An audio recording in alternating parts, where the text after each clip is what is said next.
In this video, we're going to derive the sine rule for non-right angled triangles. Throughout high school, we would have dealt a lot with right angled triangles, so triangles that have a right angle in them. And classically, that's the only situation where we would be able to apply the sine rule, apply sine and cos and tan. In this video, though, we're going to look at triangles that don't have right angles in them, and look at some relationships between sine and cos in those triangles that allow us to determine unknown angles and sides. So before we jump in, we're going to just talk about some conventions. When we're talking about the sine rule, and in the next video the cosine rule, we need to be able to refer to our angles by particular things. So we're going to refer to the vertices as capital A, capital B, and capital C. And also, if we want to refer to the angle at the vertex, we can just refer to it by that letter. So this angle here would be capital A, this angle here would be capital B, this angle here would be capital C. And by convention, we name the sides lowercase letters, and the letter that we choose is the same as the opposite angle. So here we have an angle capital A, we call this side lowercase a. Similarly, here we have the angle B, we call this side lowercase b, and here we have the angle C, we call this side lowercase c. And this allows us now to do trigonometry and know what we're referring to.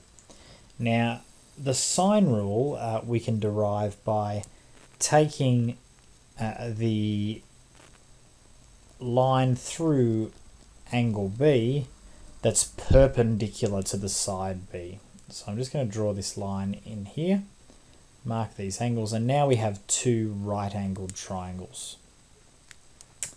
Now I'm temporarily going to refer to this distance as h, the height of the triangle, and I'm going to look at how I could find the length of the height of this triangle. So one way I could do it would be using this triangle here on the left, okay, where h is the opposite side, c is the hypotenuse, so I could write a sine result that sine capital A equals h on c. Now rearranging that, I'm going to end up with h equals c sine A. That's one way to find h. Alternatively, I could think about this other triangle where I've got an angle C in here, opposite and hypotenuse once again. So I could write that sine C is equal to h divided by A. And rearranging that result, I could end up with h equals A sine C. So here I have two expressions for h, but remember I introduced h at the start. I don't want it in my final result, so I want to try and eliminate it. I want my answer to be in terms of c and a. Okay, so what I'm going to do is I'm going to say, well, both of these things are equal to h, therefore these two things must be equal to each other. So I should have c sine a equals a sine c.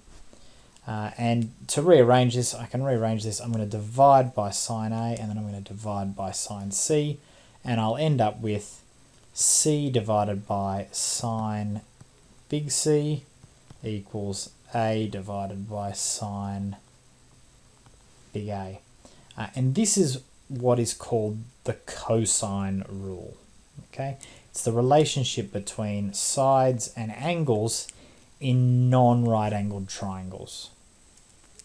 I will just add to this a little bit. When we're dealing with the sine rule, there is a third part to this. The full sine rule is this: A on sine A equals B on sine B equals C on sine C. Now the reason our result only has A and C in it is because we happen to choose the point B to draw this line through.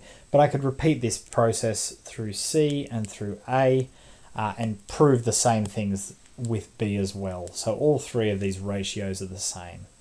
And we can use this to determine the unknown sides and angles in some non-right angled triangles.